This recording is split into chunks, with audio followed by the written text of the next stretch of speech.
Hello എല്ലാവർക്കും നമസ്കാരം. ഞാൻ doctor Gopika, your quarantine teacher. ഇന്നത്തെ ഈ വീഡിയോൻ്റെ വരുന്നതിൻ്റെ പുറകിലൊരു കാരണമുണ്ട്. നമ്മളിപ്പോൾ നീറ്റ് 2024 കഴിഞ്ഞിട്ടുള്ളതിൻ്റെ ആദ്യത്തെ വീഡിയോ ആണ്. അപ്പോൾ ഈ എക്സാം പ്രമാണിച്ച് എക്സാം കഴിഞ്ഞതിന് ശേഷം ഒരുപാട് മെസ്സേജസ് വന്നിട്ടുണ്ടായി. UBR ക്ലാസ്സിനെ പറ്റിയിട്ട് അതിൻ്റെ ഇമ്പാക്റ്റിനെ പറ്റിയിട്ട് കുറച്ച് മെസ്സേജസ് വന്നിട്ടുണ്ടായിരുന്നു. അതുപോലെ തന്നെ എക്സാം നന്നായിട്ട് എഴുതാൻ പറ്റാത്തവരുടെ മെസ്സേജസ് ഉണ്ടായിരുന്നു. ഇനി എന്ത് ചെയ്യണമെന്ന് ആലോചിച്ചിട്ടുള്ള കുട്ടികളുടെ മെസ്സേജസ് ഉണ്ടായിരുന്നു. ഇങ്ങനെ പല വിവിധ തരത്തിലുള്ള മെസ്സേജസ് ഞാൻ കണ്ടിട്ടുണ്ടായിരുന്നു. അപ്പോൾ ഇവർക്ക് ഞാൻ കുറേ പേർക്ക് പേഴ്സണലി എല്ലാവർക്കും റിപ്ലൈ ഞാൻ കൊടുക്കാൻ ശ്രമിച്ചിട്ടുണ്ട്. പക്ഷേ ഒരുപാട് പേരുടെ ഒരു കൺസേൺ ഉണ്ട്. അപ്പോൾ ഞാൻ ഓർത്തു അത് വീഡിയോ ആയിട്ട് നിങ്ങൾക്ക് പലർക്കും അത് അറിയണം എന്ന് ആഗ്രഹിക്കുന്നുണ്ടായിരുന്നിട്ടുണ്ടാവും. അപ്പോൾ അതുകൊണ്ട് തന്നെ എല്ലാവർക്കും കൂടെ വേണ്ടിയിട്ടാണ് ഞാൻ ഇപ്പോൾ ഈ വീഡിയോ ആയിട്ട് മുന്നിട്ട് വന്നത്. അപ്പോൾ ഇതിലെനിക്ക് ആദ്യം തന്നെ ഞാൻ പറയട്ടെ, നിങ്ങൾക്കിപ്പോൾ റിസൾട്ട് വന്നിട്ടില്ലെങ്കിൽ നിങ്ങളിപ്പോൾ ഇപ്പോൾ ഈ സ്കോഴ്സുകളും അതുപോലെ ആൻസർ കീസുകളും എല്ലാം കണ്ട് നിങ്ങൾക്ക് ഓൾമോസ്റ്റ് നിങ്ങളുടെ സ്കോർസൊക്കെ ഏകദേശം നിങ്ങൾക്ക് ഇപ്പോൾ കിട്ടിയിട്ടുണ്ടായിരിക്കും. അപ്പോൾ അതിൽ ഒരു ഭാഗം കുട്ടികൾ ഒരുപാട് സന്തോഷത്തിലായിരിക്കും. അവർ ഉദ്ദേശിച്ച അല്ലെങ്കിൽ അവർ ആഗ്രഹിച്ച ടാർഗറ്റ് അറ്റൈൻ ചെയ്തതും അതുപോലെ തന്നെ അവർ ഇത്രയും നാളും സ്വപ്നം കണ്ട ആ ഒരു പോയിന്റിലോട്ട് എത്തിയതും എല്ലാം ആലോചിച്ചിട്ട് വളരെ എക്സൈറ്റഡും ആയിരിക്കും അടുത്തൊരു ഫേസിലോട്ട് അവരുടെ ജേർണി സ്റ്റാർട്ട് ചെയ്യാനായിട്ട്. അപ്പോൾ അങ്ങനെ എന്താ പറയുക, അങ്ങനെ അത്രയും സന്തോഷത്തിലിരിക്കുന്ന ഒരു വിഭാഗം കുട്ടികളുണ്ട്. അവർക്ക് എൻ്റെ കൺഗ്രാറ്റുലേഷൻസ് ഞാൻ ആദ്യം പറയട്ടെ. നിങ്ങൾ എത്തിച്ചേർന്നിരിക്കുന്നു, നിങ്ങളുടെ കഷ്ടപ്പാടിന് നിങ്ങളുടെ റിസൾട്ട് ഉണ്ടായിരിക്കുന്നു എന്ന് വേണമെങ്കിൽ പറയാം, അല്ലേ? Okay, congratulations. ഇനി വേറൊരു വിഭാഗം കുട്ടികളുണ്ട്. അപ്പോൾ അവരെ എനിക്ക് പറയാതിരിക്കാൻ ഒട്ടും പറ്റത്തില്ല. കാരണം ഒരുപാട് കഷ്ടപ്പെട്ടിട്ടുണ്ട്. ഇപ്പോൾ എനിക്ക് പേഴ്സണലി അറിയാം, ഒരുപാട് കഷ്ടപ്പെട്ട് മോക്ക് ടെസ്റ്റിന് അത്യാവശ്യം നല്ല തന്നെ മാർക്ക് മേടിച്ച് കിട്ടുമെന്ന് ഉറപ്പ് വിചാരിച്ചിട്ട് പോയിട്ട് എക്സാമിന് അത്രയും ഡൗൺ ആയി വന്ന കുട്ടികളെ അറിയാം. അത് കഷ്ടപ്പെടാഞ്ഞിട്ടോ അല്ലെങ്കിൽ അങ്ങനെ ഒന്നുമല്ല അതിൻ്റെ റീസൺ. അപ്പോൾ ആ ഒരു സമയത്ത് അവർക്കത് എന്താ പറയുക, ഒരു ഔട്ട്പുട്ട് അവർക്ക് കൊണ്ടുവരാൻ പറ്റിയിട്ടുണ്ടായിരുന്നില്ല. അപ്പോൾ പല കാരണങ്ങളുണ്ടായി. ഇപ്പോൾ എക്സാം കണ്ടിട്ട് ടെൻഷനായിട്ട് ബ്ലാങ്ക് ഔട്ട് ആയവരുണ്ട്. അപ്പോൾ ഫിസിക്സ് ഇവൻ ചെയ്യാൻ അറിയാം, പക്ഷേ സമയം ഇപ്പോൾ അരമണിക്കൂറേ ഉള്ളൂ. അപ്പോൾ അതിൽ ഇനി എന്ത് ചെയ്യണമെന്ന് പറഞ്ഞുകൂടെ അത് ടെൻഷനായിട്ട് ഫുള്ളി ഔട്ടായി പോയ കുട്ടികളുണ്ട്. അങ്ങനെ പലതരത്തിലാണ്. ഇപ്പോൾ ഹെൽത്ത് ഇഷ്യൂ വന്നിട്ട് അവസാനം അറ്റൻഡ് ചെയ്യാൻ പറ്റാത്ത കുട്ടികളുണ്ട്. അങ്ങനെ പലതരത്തിൽ പല വിഭാഗത്തിൽ തന്നെ ആ ഒരു മാർക്ക് എന്താ പറയുക കിട്ടാതെ പോയ ഒരുപാട് കുട്ടികളുണ്ട്. അപ്പോൾ നിങ്ങൾക്കാണ് ഇന്നത്തെ ഈ വീഡിയോ. നിങ്ങൾ ഇപ്പോൾ നിങ്ങൾ ഈ കാണുന്നവരിൽ പലരും നിങ്ങൾ എൻ്റെ അടുത്ത് മെസ്സേജ് അയച്ച് ചോദിച്ചിട്ടുണ്ട്, മിസ്സേ എനിക്ക് ഇത്രയാണ് മാർക്സ് ഉള്ളത്, അപ്പോൾ ഈ മാർക്സിൽ ഞാൻ ഇനി അടുത്ത് റിപ്പീറ്റ് ചെയ്യാൻ പോയാൽ എനിക്ക് കിട്ടുമോ എന്ന് ചോദിച്ച ഒരുപാട് പേര്, ചിലപ്പോൾ നിങ്ങളും അതെൻ്റെ അടുത്ത് ചോദിച്ചിട്ടുള്ളവരായിരിക്കും. അപ്പോൾ ഞാൻ പലയിടത്തും ഞാൻ ചോദിച്ചാൽ മിക്കവരിലും എല്ലാവർക്കും മെസ്സേജ് ചെയ്യാൻ പറ്റിയിട്ടില്ല അപ്പോൾ ഈ ഒരു ടൈമിൽ. പക്ഷേ കണ്ടതിലൊക്കെ ഞാൻ പലതും മെസ്സേജ് ചെയ്തിട്ടുണ്ട്, റിപ്ലൈ തരാൻ ശ്രമിച്ചിട്ടുണ്ട്. ഞാൻ പറഞ്ഞത് ഇത്രയേ ഉള്ളൂ. നിങ്ങൾ റിപ്പീറ്റ് ചെയ്യാൻ ആഗ്രഹിക്കുന്നുണ്ടെങ്കിൽ അത് എൻ്റെ അടുത്തോ അല്ലെങ്കിൽ നിങ്ങളുടെ വീട്ടുകാരുടെ അടുത്തോ ചോദിക്കേണ്ട ഒരു കാര്യമല്ല. അത് നിങ്ങൾ പ്യുവർലി നിങ്ങളുടെ പേഴ്സണൽ നിങ്ങൾ കുറേ കാര്യങ്ങൾ നിങ്ങളുടെ അടുത്ത് തന്നെ ചോദിച്ച് ആൻസർ കണ്ടെത്തേണ്ടിയിരിക്കുന്നു. അത് കഴിഞ്ഞിട്ട് മാത്രം ഡിസൈഡ് ചെയ്യേണ്ട ഒരു കാര്യമാണ്.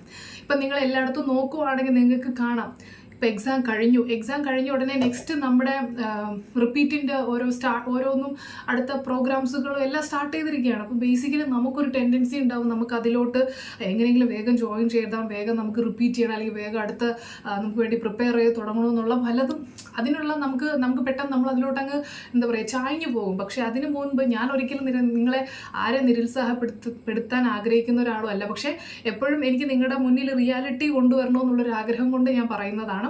നിങ്ങൾ റിപ്പീറ്റ് ചെയ്യാൻ തീരുമാനിക്കുന്നതിന് മുമ്പ് 2 ചോദ്യങ്ങൾക്ക് നിങ്ങൾ ഉത്തരം കൊടുക്കണം. ഒന്ന്, ഇപ്പോൾ ഈ വർഷം അല്ലെങ്കിൽ ഈ ഒരു പ്രിപ്പറേഷനിൽ നിങ്ങൾ ചെയ്ത മിസ്റ്റേക്സുകൾ എന്താണെന്നുള്ളത് വിലയിരുത്തുക. ഓക്കെ, ആ വിലയിരുത്തി ആ മിസ്റ്റേക്സുകൾ നെക്സ്റ്റ് പ്രിപ്പറേഷൻ സ്റ്റാർട്ട് ചെയ്യുവാണെങ്കിൽ അത് ഒഴിവാക്കി മുന്നോട്ട് പോകാൻ പറ്റുമോ എന്നുള്ള കാര്യം നിങ്ങൾ ആൻസർ ചെയ്യേണ്ടിയിരിക്കുന്നു. രണ്ടാമത്തെ കാര്യം എന്ന് പറയുന്നത്, ഇപ്പോൾ നിങ്ങളിപ്പോൾ ഈ ഒരു പോയിന്റിൽ നിന്ന് നിങ്ങളുടെ ടാർഗറ്റിലോട്ട് അല്ലെങ്കിൽ ടാർഗറ്റിൽ എത്താൻ പറ്റിയിട്ടില്ല എന്നുണ്ടെങ്കിൽ ഇതിന് ഇത്രയേ ഉള്ളൂ റീസൺ. നിങ്ങൾ കഷ്ടപ്പെട്ടിട്ടുണ്ട്, നിങ്ങൾ സാക്രിഫൈസ് ചെയ്തിട്ടുണ്ട്, നിങ്ങൾ പല കാര്യങ്ങളും നിങ്ങൾ ഇഷ്ടമുള്ള കാര്യങ്ങളെല്ലാം സാക്രിഫൈസ് ചെയ്ത് പഠിച്ച് മുന്നോട്ട് വന്നുകൊണ്ടിരുന്നവരായിരുന്നു. പക്ഷെ ഒറ്റ കാര്യം നിങ്ങൾക്ക് പറ്റിയിട്ടുള്ളൂ. നെഗറ്റീവായിട്ട് ഒന്നും ചിന്തിക്കേണ്ട, ജസ്റ്റ് ചിന്തിക്കുക നിങ്ങൾ എത്രയാണോ ഇപ്പോൾ കഷ്ടപ്പെട്ടത് ആ കഷ്ടപ്പെട്ട എമൗണ്ട് എത്രയാണോ അത്രയും ഇനഫ് അല്ല നിങ്ങളുടെ ആ ഒരു ഗോളിലോട്ട് എത്തിച്ചേരാനായിട്ട്. നിങ്ങൾ ഇനിയും കഷ്ടപ്പെടേണ്ടിയിരിക്കുന്നു എന്നുള്ളതാണ് ഇതിൽ നിങ്ങൾക്ക് മനസ്സിലാക്കിയെടുക്കേണ്ട കാര്യം. ഓക്കെ, അല്ലാതെ അല്ലെങ്കിൽ നിങ്ങൾക്ക് കഴിവില്ല എന്നോ അല്ലെങ്കിൽ നിങ്ങൾക്ക് അത് ഒരിക്കലും അച്ചീവ് ചെയ്യാൻ പറ്റില്ല എന്നോ അങ്ങനെ ഒന്നുമല്ല. നിങ്ങൾ കഷ്ടപ്പെട്ടത് അത്രയും ഇനഫ് അല്ല അവിടെ എത്താനായിട്ട്. അപ്പോൾ അത് കുറച്ചുകൂടെ എഫേർട്ട് എടുക്കുക എന്നുള്ളതുണ്ട്. ആ എഫേർട്ട് എന്ന് പറയുന്നത് കണ്ടിന്യൂസ് എഫേർട്ടായിരിക്കണം. ഇപ്പം നമുക്ക് പൊതുവേ ഇപ്പോൾ പ്രിപ്പറേഷൻ സ്റ്റാർട്ട് ചെയ്യും പൊതുവെ ഒരു എക്സാം കഴിഞ്ഞ് കാണുന്നൊരു ടെൻഡൻസിയാണ്. നമുക്ക് ആദ്യം നമ്മൾ പ്രിപ്പറേഷൻ ഓക്കെ ഞാൻ റിപ്പീറ്റ് ചെയ്യുകയാണെന്ന് വിചാരിക്കുന്നു. അത് കഴിഞ്ഞിട്ട് ഇപ്പം കൂടുതൽ കുട്ടികൾ പല ഇൻസ്റ്റിറ്റ്യൂഷൻസിൽ ജോയിൻ ചെയ്യുന്നവരായിരിക്കും. നേരെ പോയി ജോയിൻ ചെയ്യുന്നു. അവിടെ നിന്ന് തന്നെ തീരുമാനിക്കുന്നു ഞാൻ ആദ്യത്തെ ദിവസം മുതൽ അവസാനത്തെ ദിവസം വരെ കഷ്ടപ്പെട്ടിരുന്ന് ഞാൻ പഠിക്കും, ഞാൻ 15 മണിക്കൂർ പഠിക്കും എന്നൊക്കെ ഡിസൈഡ് ചെയ്തിട്ടാണ് ഇവിടെ നിന്ന് പോകുന്നത്. പക്ഷെ അവിടെ ചെല്ലുമ്പോഴത്തേനും ആദ്യം കുറേ ദിവസം പഠിക്കും, അത് കഴിയുമ്പോഴത്തേനും അതിൻ്റെ ഒരു എന്താ പറയുക അവരുടെ ഒരു താല്പര്യം അങ്ങോട്ട് ഡൗൺ ആയി അങ്ങ് പോകും. അത് നിങ്ങൾക്ക് ഈ ഒരു ഡൗൺ ആയി പോകുന്നത് അടുത്ത് നിങ്ങൾ ചിന്തിക്കുന്നത് എന്താണെന്നറിയാവോ, എപ്പോഴാണെന്നറിയാവോ? അതായത് എക്സാമിന് ഒരു 2 മാസം കിടക്കുകയായിരിക്കും നിങ്ങൾ ചിന്തിക്കുന്ന അയ്യോ എനിക്ക് മാർക്ക് കയറുന്നില്ലല്ലോ, അല്ലെങ്കിൽ ഞാൻ ഇത്രയും കഷ്ടപ്പെട്ടല്ലോ എന്നിട്ട് എനിക്ക് എന്താ കിട്ടാതെ. അതുവരെ നിങ്ങൾ ചിന്തിക്കുന്നുണ്ടാവില്ല, അവസാന സമയത്ത് നിന്നായിരിക്കും ചിന്തിക്കുന്നത്. ഇപ്പം ഞാൻ പറയാം എൻ്റെ ഒരു അനുഭവത്തിൽ നിന്നും കൂടെ ഞാൻ പറയുന്നതെന്ന് വേണമെങ്കിൽ അതിന് വിചാരിക്കും. അപ്പോൾ അങ്ങനെയാണ് നിങ്ങൾ ചിന്തിക്കുക. അപ്പോൾ ഇവിടെ എന്താണെന്ന് വെച്ചാൽ നിങ്ങൾക്ക് ഇനീഷ്യലി നിങ്ങൾക്ക് എത്ര മണിക്കൂർ പഠിക്കാൻ പറ്റുന്നോ അത് അത്രയും പഠിക്കുക. അത് കഴിഞ്ഞിട്ട് പയ്യെ നിങ്ങളുടെ സ്റ്റഡി ഹവേഴ്സ് കൂട്ടിക്കൊണ്ട് പോവുക. അത് കൺസിസ്റ്റൻ്റ് ആയിട്ട് പോവുക. അതാണ് രണ്ടാമത്തെ കാര്യം. നിങ്ങൾക്ക് കൺസിസ്റ്റൻസി മെയിൻറ്റെയിൻ ചെയ്യാൻ പറ്റുമോ? അപ്പോൾ ഈ പറയുന്ന 2 കാര്യങ്ങൾക്ക് നിങ്ങൾക്ക് ആൻസർ ചെയ്യാൻ പറ്റുമെന്നുണ്ടെങ്കിൽ നമുക്ക് ഇനിഷ്യലി ഒരു ആവേശം ഉണ്ടാകും. ആ ആവേശം എടുത്ത് വച്ചിട്ട് വേണം ഈ ക്വസ്റ്റ്യൻ നിങ്ങളടുത്ത് ചോദിക്കുക. അത് ചെയ്യാൻ പറ്റുമെങ്കിൽ നിങ്ങൾ ധൈര്യമായിട്ട് നിങ്ങൾക്ക് മുന്നോട്ട് പോകാം. അതിന് മാർക്ക് നിങ്ങളുടെ ഘടകമല്ല. ഓക്കെ, എനിക്കിപ്പോൾ റീസെൻ്റ് ആയിട്ട് 430 കിട്ടിയ കുട്ടിക്ക് അടുത്ത് 650 മേടിക്കാൻ പറ്റുമോ എന്നുള്ളതാണ് ഡൗട്ട്, ടെൻഷനാണ്. പറ്റുമെന്ന് ഞാൻ പറയും. കാരണം ഇപ്പോൾ ഞാൻ ഈ പറഞ്ഞ 2 ക്വസ്റ്റ്യൻസിന് നിങ്ങൾക്ക് ആൻസർ ചെയ്യാൻ പറ്റുമെന്നുണ്ടെങ്കിൽ നിങ്ങൾക്ക് എത്ര മാർക്കും ആയിക്കോട്ടെ, മാർക്ക് ഇവിടെ ഒരു വിഷയമല്ല. നിങ്ങളുടെ ടാർഗറ്റിലൂടെ നിങ്ങൾക്ക് എത്താൻ പറ്റും.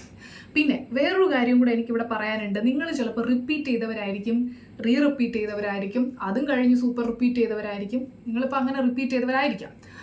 അപ്പോൾ സ്വാഭാവികമായിട്ടും ഇനി നിങ്ങൾ റിപ്പീറ്റ് ചെയ്തിട്ടോ ചെയ്യാൻ ഒരുങ്ങുകയാണെങ്കിൽ നിങ്ങൾക്ക് എക്സാമിനോട് അടുക്കുമ്പോഴത്തേനും അയ്യോ ഞാൻ ഇത്രയും തവണ റിപ്പീറ്റ് ചെയ്തതാണ്, എനിക്ക് കിട്ടുമോ എന്നുള്ളൊരു ചിന്ത കൊണ്ട് നിങ്ങൾ ഡൗൺ ആയി പോകാം.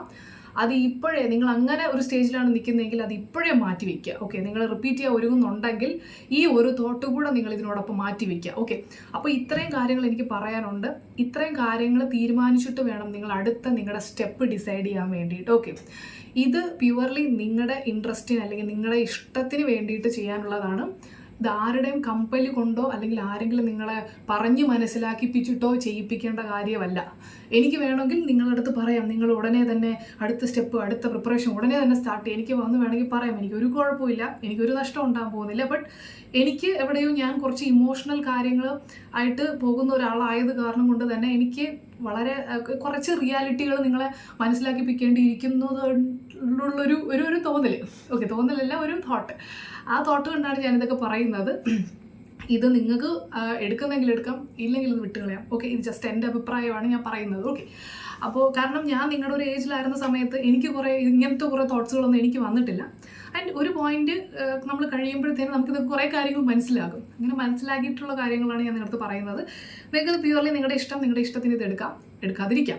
ഓക്കെ, അപ്പോൾ ഇതായിരുന്നു എനിക്ക് പറയാനുള്ള കാര്യം. ഇനി എങ്ങനെ പഠിക്കണം എന്നുള്ളത് ഞാൻ ഇനി വരും നമുക്ക് അടുത്ത വീഡിയോസിൽ ഡിസ്കസ് ചെയ്യാം. നമ്മൾ എങ്ങനെയാണ് ഇനി അടുത്ത് പുതിയ പ്രിപ്പറേഷൻ സ്റ്റാർട്ട് ചെയ്യുന്നവർക്ക് വേണ്ടിയിട്ട് നമുക്ക് സ്റ്റാർട്ട് ചെയ്യാം. അതിനെ പറ്റിയിട്ടൊക്കെ ഞാൻ പറയുന്നുണ്ട്.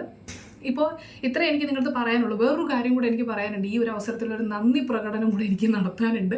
വേറൊന്നുമല്ല, കഴിഞ്ഞ 2023 ഒക്ടോബറിലാണ് എനിക്ക് പലർക്കും അറിയായിരിക്കും നമ്മുടെ ultimate biology revision course start ചെയ്യുന്നത്. അപ്പോൾ അന്ന് ആ കോഴ്സ് ഇപ്പോൾ ഞാൻ ക്രാഷ് കോഴ്സ് എടുത്തതിന് ശേഷമുള്ള എൻ്റെ ആദ്യത്തെ റിവിഷൻ കോഴ്സായിരുന്നു UBR ക്ലാസ്. അപ്പോൾ UBR ക്ലാസ്സിൽ അന്ന് ഞാൻ ഈ പറയുന്ന ക്ലാസ് ഇൻട്രൊഡ്യൂസ് ചെയ്ത സമയത്ത് ഒരുപാട് കുട്ടികൾക്ക് ഡൗട്ട് ഉണ്ടായിരുന്നു, ഞാൻ ജോയിൻ ചെയ്യണ്ടേ, ഇത് യൂസ്ഫുൾ അല്ലയോ എന്നൊക്കെ പറഞ്ഞിട്ട് ഒരുപാട് കുട്ടികൾക്ക് ഡൗട്ട് ഉണ്ടായി. അപ്പോൾ കാരണം ഇതിൽ കൂടുതൽ കുട്ടികളും പല ഇൻസ്റ്റിറ്റ്യൂഷൻസിൽ പഠിക്കുന്നവരുമായിരുന്നു. ആൻഡ് എനിക്ക് അന്ന് ഇപ്പം അതിൽ നിന്നൊരു യൂസ് ഉണ്ടാകുമോ എന്ന് ചോദിച്ചു കഴിഞ്ഞാൽ എനിക്ക് പറയാനോ കാണിക്കാനോ എനിക്കൊന്നും ഉണ്ടായിരുന്നില്ല. നിങ്ങൾക്ക് പലർക്കും അറിയുണ്ടാവും. അതായത് ഇപ്പോൾ ഈ പറയുന്ന ഓരോ ക്ലാസ്സസിനെ പറ്റിയിട്ട് ഓരോരുത്തർ നല്ല കാര്യങ്ങൾ പറയുമ്പോൾ പോലും അതിനെ പല രീതിയിൽ വളച്ചൊടിക്കാവുന്ന ആൾക്കാരുണ്ടായിരുന്നു. ബട്ട് നമുക്ക് കുറേ കാര്യങ്ങൾ കാലം തെളിയിക്കൂ എന്ന് പറയുന്നത് പോലെ തന്നെ ഇന്ന് UBR കോഴ്സിൻ്റെ കാര്യത്തിൽ ആ ഒരു ടൈം പീരീഡ് അല്ലെങ്കിൽ ആ ഒരു കാലം തെളിയിച്ചിരിക്കുകയാണ്, എൻ്റെ സ്റ്റുഡൻസിലൂടെ തെളിയിച്ചിരിക്കുകയാണ്. അതായത് അതാണ് ഞാൻ പറഞ്ഞത്, എക്സാം കഴിഞ്ഞതിന് ശേഷമുള്ള കുട്ടികളുടെ മെസ്സേജസ് എന്ന് പറയുന്നത് എനിക്ക് എന്താ പറയുക, ഒരു അവാർഡ് എനിക്ക് കിട്ടി. ഇനി എനിക്കൊരു അവാർഡ് കിട്ടേണ്ട ആവശ്യമില്ല, കാരണം അത്രയും വലിയ അവാർഡ്സ് എനിക്ക് കിട്ടിക്കഴിഞ്ഞു. ഒന്നല്ല, ഒരുപാട് കുട്ടികളിൽ നിന്ന് എനിക്ക് കിട്ടിക്കഴിഞ്ഞു. അപ്പോൾ എനിക്ക് വേറൊന്നുമല്ല, എനിക്ക് അവരെന്നെ വിശ്വസിച്ച് അവരെൻ്റെ അടുത്ത് വന്നിട്ട് അവർ UBR ക്ലാസ്സിൽ ജോയിൻ ചെയ്തിട്ട് അവരുടെ ട്രസ്റ്റ് എനിക്ക് കളയാൻ പറ്റില്ല. അത് കളയാൻ പറ്റാത്തതൊരു വിഷമമെന്നല്ല ഞാൻ പറയുന്നത്, ബട്ട് അവരുടെ ട്രസ്റ്റ് എനിക്ക് കൊണ്ട് തന്നെ അവർ പ്രൂവ് ചെയ്യാൻ പറ്റി. അതാണ് ഞാൻ പറഞ്ഞത്, എനിക്ക് എത്ര അവാർഡ്സ് കിട്ടിയാലും എനിക്ക് അതിനേക്കാൾ ഉപരിയാണ് ഈ പറയുന്ന ഒന്നിൽ കൂടുതൽ അല്ലെങ്കിൽ 10 കൂടുതൽ 100 കൂടുതൽ അവാർഡ്സുകൾ എനിക്ക് ഓൾറെഡി കിട്ടിക്കഴിഞ്ഞു. അപ്പോൾ ആ ഒരു നന്ദി കൂടെ പറയാനുണ്ട്. എന്തിനാന്ന് വെച്ച് കഴിഞ്ഞാൽ, നിങ്ങൾ UBR ട്രസ്റ്റ് ചെയ്തതിന്, UBRനെ അത്രയും വിശ്വസിച്ച് നിങ്ങൾ പഠിച്ചതിന്, നിങ്ങൾ എന്നെ വിശ്വസിച്ചതിന്, ഈ YQTനെ വിശ്വസിച്ചതിന് ഒരുപാട് നന്ദി. കാരണം എന്താണെന്ന് ഞാൻ പറയട്ടെ, ഇപ്പോൾ ഈ സംസാരിക്കുമ്പോൾ എന്താ വെച്ചാൽ, ഞാൻ അന്ന് നിങ്ങൾ നീറ്റ് എക്സാം കഴിയുന്ന ആ ഒരു ടൈം വരെ, ആ ഒരു ക്വസ്റ്റ്യൻ പേപ്പർ കാണുന്നത് വരെ എനിക്ക് വളരെയധികം ടെൻഷൻ ഉണ്ടായിരുന്നു. അത് ഇവിടെ പലർക്കും, എൻ്റെ കൂട്ടത്തിൽ ഉണ്ടായിരുന്ന പലർക്കും അറിയാം. എനിക്ക് അത്രയും ടെൻഷൻ ഉണ്ടായിരുന്നു. കാരണം വേറൊന്നുമല്ല, എന്നെ വിശ്വസിച്ച് വന്ന ഒരുപാട് കുട്ടികളുണ്ടായിരുന്നു അന്ന്. ഇപ്പം ഞാൻ ഓപ്പണായിട്ട് പറയുവാണെങ്കിൽ, പല ഇൻസ്റ്റിറ്റ്യൂഷൻസിലും പഠിക്കുന്ന, ഒട്ടുമിക്ക ഇൻസ്റ്റിറ്റ്യൂഷൻസിൽ പഠിക്കുന്ന ഭൂരിഭാഗം കുട്ടികളും അന്ന് UBR കോഴ്സിൽ ജോയിൻ ചെയ്തിട്ടുണ്ടായിരുന്നു. പക്ഷേ അത്രയും വിശ്വസിച്ച് അവർ എൻ്റെ അടുത്ത് വന്നിട്ട് അവർക്ക് ആ ഒരു നീതി എനിക്ക് പുലർത്താൻ പറ്റിയോ ഇല്ലേ എന്നുള്ളതായിരുന്നു എൻ്റെ ടെൻഷൻ. ഇതേ ടെൻഷൻ എനിക്ക് UBR ക്ലാസ് റെക്കോർഡ് ചെയ്യുന്ന സമയത്തുണ്ടായിരുന്നു. ഞാൻ ഈ എടുക്കുന്ന ക്ലാസ് അവർക്ക് യൂസ് ആകുമോ, അതിൽ നിന്ന് അവർക്ക് ഈ പറയുന്ന എക്സാം വരുന്ന സമയത്ത് എക്സാമിന് അത് റീപ്രൊഡ്യൂസ് ചെയ്യാൻ പറ്റുമോ, അവർക്ക് ആൻസേഴ്സ് കാണുമ്പോഴത്തേനും കറക്റ്റ് മനസ്സിലാകുമോ, കറക്റ്റ് കൺഫ്യൂഷൻ ഇല്ലാതെ ചെയ്യാൻ പറ്റുമോ എന്നൊക്കെ എനിക്ക് ഭയങ്കര ഡൗട്ട് ഉണ്ടായിരുന്നു, ടെൻഷൻ ഉണ്ടായിരുന്നു. ആ ടെൻഷൻ UBR ക്ലാസ്സിൽ അന്ന് കുട്ടികൾ ജോയിൻ ചെയ്ത് അവരുടെ റിവ്യൂസ് കണ്ടപ്പോൾ എനിക്കത് മാറി. ആൻഡ് ഈ ഒരു ടെൻഷനും എക്സാം കഴിഞ്ഞിട്ടുള്ള അവരുടെ ഓരോ മെസ്സേജസിൽ എനിക്കത് മാറി. ഇന്ന് ധൈര്യപൂർവ്വം ഞാൻ പറയുന്നു, നമ്മുടെ UBR കോഴ്സ് ഏകദേശം ഒരു 60 hours ഞാൻ എടുത്തിരിക്കുന്നത്. അപ്പോൾ ഈ ഒരു കോഴ്സിൽ 60 hours കൊണ്ട് +1 +2 ബയോളജി തീർത്തിട്ട് ആ ക്വസ്റ്റ്യൻസ് എല്ലാം നമ്മുടെ നീറ്റിൽ ഉണ്ടായിരുന്നു എന്ന് പറയുകയാണെങ്കിൽ, സത്യം പറഞ്ഞു കഴിഞ്ഞാൽ പ്രൂവ് ചെയ്തു. ഇനി എനിക്കിലൊന്നും പറയാനില്ല. ആൻഡ് എന്താ പറയുക, എൻ്റെ സ്റ്റുഡൻസ് സംസാരിക്കും ബാക്കിയെല്ലാം. കാരണം ഞാൻ സംസാരിക്കുന്നതിനേക്കാൾ വോയിസ് ഉണ്ട് ഇപ്പോൾ ഇനി എൻ്റെ സ്റ്റുഡൻസ് സംസാരിക്കുമ്പോൾ. അത്ര എനിക്ക് സന്തോഷം ഉണ്ടായിട്ടുണ്ട്. ആൻഡ് ഞാൻ ഒരു 2-3 മെസ്സേജസ് ഒരു മെസ്സേജസ് ഞാൻ കേൾപ്പിച്ചു തരാം. എനിക്ക് കുറച്ച് മെസ്സേജസ് വന്നിട്ടുണ്ടായിരുന്നു, അപ്പോൾ ഞാൻ അത് കേൾപ്പിച്ചു തരാവേ. ഹലോ മാം, ഇന്ന് എക്സാം ഹാളിൽ നിന്ന് ബയോളജി എഴുതുമ്പോൾ ആ സന്തോഷം എങ്ങനെ പറയാമെന്നറിയില്ല. ബയോളജി എഴുതുമ്പോഴല്ലോ മിസ്സിൻ്റെ മുഖം ശരിക്കും ഓർമ്മയായിരുന്നു. മിസ്സിൻ്റെ മിസ്സ് നമുക്ക് ട്രിക്ക് പറഞ്ഞു കഴിയുമ്പോൾ എപ്പോഴും പറയല്ലേ, നിങ്ങളിത് പറയുമ്പോൾ കളിയാക്കുന്നതെന്ന് വിചാരിക്കണ്ട, നിങ്ങൾക്ക് എക്സാം ഹാളിൽ ഇതാ ഓർമ്മ വരും. അത് പറഞ്ഞ സത്യം, എനിക്ക് മിസ്സിനെ തന്നെ ഓർമ്മ വന്നു. ബോട്ടണി ഫസ്റ്റ് ക്വസ്റ്റ്യൻ നമ്മളെ ഇതേനും ബസീഡിയോമൈസിറ്റ്സിൻ്റെ ബാസിപ്രമോസ്, ആ ട്രിക്കാണ് നമുക്ക് ഫസ്റ്റ് ഓർമ്മ വന്നു. മിസ്സിനെ എന്താ പറയുക, സത്യം പറഞ്ഞു ബയോളജി നല്ല ഈസിയും ആ മിസ്സിൻ്റെ ക്ലാസ് കൊണ്ട് മാത്രം. അപ്പോൾ ഇത് ശരിക്കും UBR ക്ലാസ് എടുത്തുകൊണ്ടിരിക്കുമ്പോൾ ഞാൻ പറയണ്ടായിരുന്നു, കുറച്ച് നിമോണിക്സ് ഒക്കെ പറഞ്ഞു കൊടുക്കുമ്പോൾ ഞാൻ പറഞ്ഞിട്ടുണ്ട്, നിങ്ങളിപ്പോൾ എൻ്റെ ഈ നിമോണിക്സ് കേൾക്കുമ്പോൾ നിങ്ങൾ വിചാരിക്കും, ഈ മിസ് എന്താണ് ഇങ്ങനെയൊക്കെയുള്ള നിമോണിക്സുകളൊക്കെ പറയുന്നത് എന്നൊക്കെ നിങ്ങൾ വിചാരിക്കും. പക്ഷേ നോക്കിക്കോ, എക്സാം ഹാളിൽ നിങ്ങൾ ഇത് മാത്രമേ ഓർക്കത്തുള്ളൂ. എക്സാക്ട്ലി അത് തന്നെയാണ് സംഭവിച്ചത്. കാര്യം നമ്മൾ ഉണ്ടാക്കുന്ന നിമോണിക്സിന് ഒരു പ്രത്യേകത ഉണ്ടാവണം, അതായത് അവരുടെ മനസ്സിലത് പതിയണം. അങ്ങനെ പതിയുവാണെങ്കിൽ അതൊരിക്കലും അവർക്ക് എന്താ പറയുക, മനസ്സിൽ നിന്ന് അത് മാറിപ്പോകത്തില്ല. അപ്പോൾ എക്സാം ഹാളിൽ കറക്റ്റ് ആ ക്വസ്റ്റ്യൻ കിട്ടുമ്പോഴത്തേനും ആ 2 ഓപ്ഷൻസ് തമ്മിലുള്ള കൺഫ്യൂഷൻ അവർക്ക് ഒഴിവാക്കാൻ പറ്റും. ഈവൻ എക്സാം ഈസി ആണെങ്കിൽ ഇങ്ങനെ തന്നെയാണ് നടക്കുന്നത്. എക്സാമിൽ ഇപ്പം വളരെ ഈസി ക്വസ്റ്റ്യൻസ് വരുന്നു എന്ന് പറഞ്ഞാലും പെട്ടെന്ന് വന്ന് പഠിക്കുന്ന ഒരു കുട്ടിക്ക് 2 ഓപ്ഷൻസ് കാണുമ്പോഴത്തേനും തെറ്റിപ്പോകും. അതുപോലെ ആ ഒരു സമയത്തിൻ്റെ ഒരു സംഭവമുണ്ട്. ചിലപ്പോൾ നമുക്കത് എത്ര അറിയാമെന്ന് പറഞ്ഞാലും നമുക്കത് തെറ്റിപ്പോകാൻ ചാൻസ് ഉണ്ട്. നമ്മൾ ആ തലേ ദിവസം വരെ അത് കണ്ട് ചിലപ്പോൾ ആ ക്വസ്റ്റ്യൻ ശരിയാക്കിയിട്ടും കൂടെ വന്നതായിരിക്കും. പക്ഷേ എക്സാം ഹാളിൽ കയറുമ്പോഴുള്ള സംഭവമുണ്ട്, ആ ഒരു സമയത്ത് ആ ക്വസ്റ്റ്യൻ കാണുമ്പോൾ നമുക്കത് കിട്ടണം. അത് കിട്ടിയില്ല എന്നുണ്ടെങ്കിൽ പോയി. അപ്പോൾ അതിനൊക്കെയാണ് ഈ പറയുന്ന നിമോണിക്സും കാര്യങ്ങളൊക്കെ നിങ്ങൾ ഒരുപാട് ഹെൽപ്പ് ചെയ്യുന്നത്. ഓക്കെ, അപ്പോൾ അതാണ് ഇപ്പം ഞാൻ പറഞ്ഞത്. എനിക്ക് ഒരുപാട് എന്താ പറയുക, ഇനി എനിക്ക് ഇതുപോലത്തെ ഒരുപാട് മെസ്സേജ് എനിക്ക് വന്നിട്ടുണ്ട്. എല്ലാം കേൾപ്പിച്ച് കഴിഞ്ഞാൽ പിന്നെ ഇത് മറ്റേ എപ്പിസോഡായിട്ട് നീട്ടേണ്ടി വരും. ആൻഡ് ഇത് ജസ്റ്റ് ഒരു മെസ്സേജസ് ഞാൻ എൻ്റെ സന്തോഷം നിങ്ങളുടെ അടുത്ത് ഷെയർ ചെയ്യുന്നതാണ്. കാരണം ഒരുപാട് ക്വസ്റ്റ്യൻസുകൾ എൻ്റെ മുമ്പിൽ ഉണ്ടായിരുന്നു, എനിക്കുണ്ടായിരുന്നു. വളരെയധികം ടെൻഷൻ ഉണ്ടായിരുന്നു. അതിൻ്റെ എല്ലാത്തിൻ്റെ ഒരു എന്താ പറയുക, റിസൾട്ട് ഭയങ്കര നല്ല റിസൾട്ട് വന്നതിൻ്റെ ഒരു സന്തോഷം ഉണ്ടാവില്ല, നമുക്ക് ഉള്ളിൽ നിന്ന് വരുന്നൊരു സന്തോഷം. ബിക്കോസ് നമ്മൾ ഉള്ളിൽ നിന്ന് ചെയ്യുന്ന ഒരു കാര്യമാണ്. UBR കോഴ്സ് എന്ന് പറയുന്നത് എൻ്റെ ഉള്ളിൽ നിന്ന്, എൻ്റെ ഇഷ്ടം കൊണ്ട്, എൻ്റെ പാഷൻ കൊണ്ട് ചെയ്തൊരു കാര്യമാണ്. അപ്പോൾ അത് എന്താ പറയുക, അംഗീകരിക്കപ്പെടുക എന്ന് പറയുമ്പോഴത്തേനും ഞാൻ പറഞ്ഞില്ലേ, എനിക്ക് അത് നിങ്ങൾ നാളെ എൻ്റെ ഒരു സ്ഥാനത്ത് വന്നിട്ട് നിൽക്കുവാണെങ്കിൽ ഞാൻ ഈ പ്രകടിപ്പിക്കുന്ന ഇമോഷൻ എന്താണെന്ന് കൃത്യമായിട്ട് മനസ്സിലാകും. And thank you so much. എനിക്ക് ഒരുപാട് സന്തോഷം, ഒരുപാട് നന്ദി. അപ്പോൾ ഈ ഒരു UBR കോഴ്സിൻ്റെ ഇനി നെക്സ്റ്റ് ബാച്ച് സ്റ്റാർട്ട് ചെയ്യുന്നത് എന്നാന്ന് കുറച്ച് പേരുടെ അടുത്ത് ചോദിച്ചിട്ടുണ്ടായിരുന്നു. അപ്പോൾ ഈ നെക്സ്റ്റ് ബാച്ച് നിങ്ങൾക്ക് സ്റ്റാർട്ട് ചെയ്യുന്നത് ഞാൻ എങ്ങനെ ഉടനെ തന്നെ ജോയിൻ ചെയ്ത് നിങ്ങൾ വേഗം വരൂ അല്ലെങ്കിൽ വേഗം ജോയിൻ ചെയ്ത് പഠിക്കാൻ തുടങ്ങും അങ്ങനെയൊന്നും ഞാൻ പറയത്തില്ല. നിങ്ങൾക്ക് ഇപ്പോൾ ഒരു പീരീഡ് ഉണ്ട്, നിങ്ങൾക്ക് ഒന്ന് റിക്കവറായി വരാനുള്ളൊരു പീരീഡ് ഉണ്ട്. ആ പീരീഡ് നന്നായിട്ട് യൂസ് ചെയ്യുക, മനസ്സിനെ സമാധാനപ്പെടുത്തുക, ഒരു ഡിസിഷൻ എടുക്കുക, അടുത്ത് ഞാൻ എന്താണ് ചെയ്യുന്നത്. ഒരിക്കലും ഞാൻ നിങ്ങളുടെ അടുത്ത് ഉടനെ തന്നെ നിങ്ങൾ റിപ്പീറ്റ് ചെയ്യാമെന്ന് ഞാൻ പറയില്ല. നിങ്ങളുടെ അടുത്ത് ചോദിച്ചു നോക്കുക, നിങ്ങൾക്ക് ഉത്തരം കിട്ടുവാണെങ്കിൽ അത് നിങ്ങൾ മുന്നോട്ട് പോവുക. ഓക്കെ, അത് നിങ്ങൾക്ക് എന്തായിരുന്നാലും കിട്ടും, കാരണം നിങ്ങളെടുത്ത തീരുമാനമാണ്, മറ്റൊരാളെടുത്ത തീരുമാനമല്ല. Okay, next. അപ്പോൾ അത് കഴിഞ്ഞതിന് ശേഷം നിങ്ങൾക്ക് ജോയിൻ ചെയ്യണമെന്നുണ്ടെങ്കിൽ നിങ്ങൾക്ക് എപ്പോൾ വേണമെങ്കിലും കോഴ്സിൽ ജോയിൻ ചെയ്യാം, ഏത് സമയത്ത് വേണമെങ്കിലും UBR കോഴ്സിൽ ജോയിൻ ചെയ്യാം. അതിന് ഇപ്പം തന്നെ ജോയിൻ ചെയ്യണമെന്നൊന്നും ഞാൻ പറയത്തില്ല. അപ്പോൾ ചെയ്യാനായിട്ട് നിങ്ങൾക്ക് your quarantine teacher app download ചെയ്യുക, അതിനകത്ത് തന്നെ UBR കോഴ്സ് കാണാം, UBR കോഴ്സിൻ്റെ ഡെമോ ക്ലാസ്സസ് നിങ്ങൾക്ക് കാണാം. അത് കഴിഞ്ഞതിന് ശേഷം നിങ്ങൾക്ക് ജോയിൻ ചെയ്താൽ മതി. അല്ലെങ്കിൽ നിങ്ങൾക്ക് എന്നെ കോൺടാക്ട് ചെയ്യാം. ഞാൻ ഡിസ്ക്രിപ്ഷനിൽ നമ്മുടെ ഡീറ്റെയിൽസ് ഞാൻ കൊടുത്തിട്ടുണ്ടാകും. അപ്പോൾ നിങ്ങൾക്ക് എന്നെ കോൺടാക്ട് ചെയ്യാം. അപ്പോൾ ഇതിൽ നമ്മുടെ കഴിഞ്ഞ വർഷം നിങ്ങൾക്ക് പലർക്കും അറിയാമായിരിക്കും, നമ്മൾ റിവിഷൻ പോലെ ടൈം ടേബിൾ ഉണ്ടാക്കിയിട്ട് ആ ടൈം ടേബിളിനനുസരിച്ചാണ് ഓരോ ചാപ്റ്റേഴ്സ് നമ്മൾ പഠിച്ചുകൊണ്ടിരുന്നത്. അപ്പം പലർക്കും അറിയാമായിരിക്കും, നമ്മൾ +1 ഒരു ചാപ്റ്റർ കഴിയുമ്പോൾ ഒരു എക്സാം ഇടുമായിരുന്നു, +2 ഒരു ചാപ്റ്ററല്ല, ഒരു +1 ഒരു മൊത്തത്തിൽ NCERT കഴിയുമ്പോൾ ഒരു എക്സാം ഇടും, +2 മൊത്തത്തിൽ ഒരു NCERT കഴിയുമ്പോഴത്തേനും എക്സാം ഇടും. അങ്ങനെയൊക്കെ ആയിരുന്നു പോയിക്കൊണ്ടിരുന്നത്. അത് പലർക്കും അറിയാം. ഒക്ടോബറിലാണ് നമ്മൾ സ്റ്റാർട്ട് ചെയ്യുന്നത്. ഒക്ടോബർ 1 മന്ത് ഫുള്ള് നമ്മൾ +1 NCERT പഠിക്കുകയാണ് ബയോളജിയുടെ. അപ്പം നമ്മൾ എല്ലാ ദിവസവും ക്ലാസ് ഇല്ല. അപ്പോൾ നിങ്ങൾക്ക് എല്ലാം കൂടെ മാനേജ് ചെയ്യുന്ന തരത്തിൽ ദിവസം 2 hours പെൻഡിങ് എന്നുള്ള രീതിക്കാണ്. അത് എല്ലാ ദിവസവും, ആഴ്ചയിൽ എല്ലാ ദിവസവും ഇല്ല, ഒരു 3 to 4 days ഉണ്ടാവും, അങ്ങനെയാണ് വരുന്നത്. അപ്പോൾ അങ്ങനെ നമ്മളൊരു ടൈം ടേബിൾ ഉണ്ടാക്കി 1 മന്തിൽ +1 തീർക്കുന്നു, നെക്സ്റ്റ് മന്തിൽ +2 തീർക്കുന്നു. അപ്പോൾ +1ഉം +2ഉം കഴിയുമ്പോഴാണ് ഒരു സൈക്കിൾ ആകുന്നത്. അങ്ങനെ നമ്മൾ കഴിഞ്ഞ തവണ 3 സൈക്കിൾ കംപ്ലീറ്റ് ചെയ്തിട്ടുണ്ടായിരുന്നു. ലാസ്റ്റ് എക്സാമിന് മുമ്പുള്ള ഒരു മാസം മൊത്തത്തിലുള്ളൊരു റിവിഷൻ ആയിരുന്നു നടത്തിയിരുന്നത്. അത് കഴിഞ്ഞ വർഷത്തെ കാര്യം.